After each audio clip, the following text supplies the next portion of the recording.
నమస్తే తెలుగు ప్రజల గుండె చప్పుడు మన తెలుగు టీవీ 6 మినిట్స్ 24 హెడ్లైన్స్ కి స్వాగతం.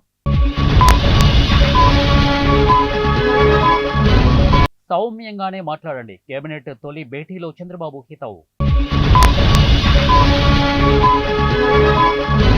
నేతన్నలవి ఆత్మహత్యలు కాదు, ప్రభుత్వ హత్యలు, బీఆర్ఎస్ వర్కింగ్ ప్రెసిడెంట్ తారక రామారావు.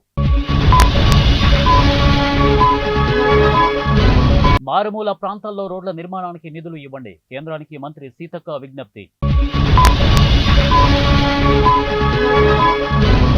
గనులు, పర్యావరణం రెండు కళ్ళు, ఖనిజ రంగంలో ఆత్మ నిర్భరత సాధిస్తాం, కేంద్ర మంత్రి కిషన్ రెడ్డి.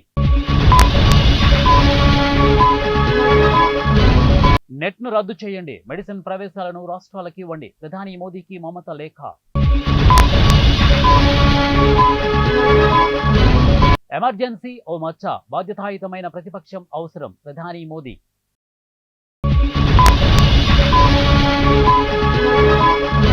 జూలై 1న మెగా డిఎస్సి షెడ్యూల్ విడుదల, ప్రభుత్వం ప్రకటన.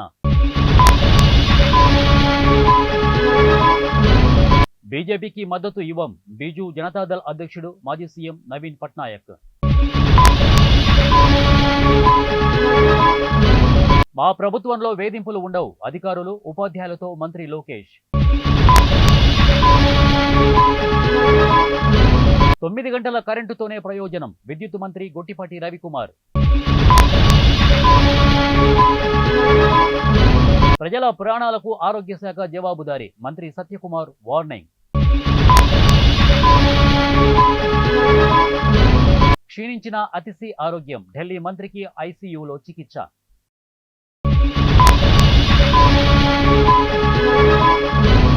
సరోగసితో పిల్లలను పొందిన 6 నెలల సెలవులు, నిబంధనలను సవరించిన కేంద్రం.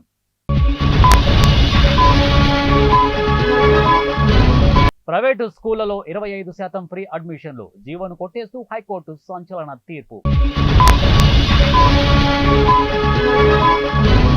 కుదరని ఏకాభిప్రాయం, తొలిసారి లోకసభ స్పీకర్ స్థానానికి ఎన్నిక. హైదరాబాద్ శ్రీ చైతన్య స్కూల్లో కలకలం, విద్యార్థి అనుమానాస్పద మృతి. జీవన్ రెడ్డికి హామీ ఇచ్చే స్థాయిలో లేము, మంత్రి శ్రీధర్ బాబు. కృష్ణా జిల్లాలో రోడ్డు ప్రమాదం, 2 మృతి. లండన్ వెళ్లే ఎయిర్ ఇండియా విమానానికి బాంబు బెదిరింపులు, కేరళ వ్యక్తి అరెస్ట్. బ్రిటన్ జైలు నుంచి జూలియన్ అసాంజీ విడుదల, అమెరికా కోర్టులో హాజరు కానున్న వికీలీక్స్ ఫౌండర్. దక్షిణ కొరియా బ్యాటరీ తయారీ కేంద్రంలో భారీ అగ్ని ప్రమాదం, 20 మంది మృతి.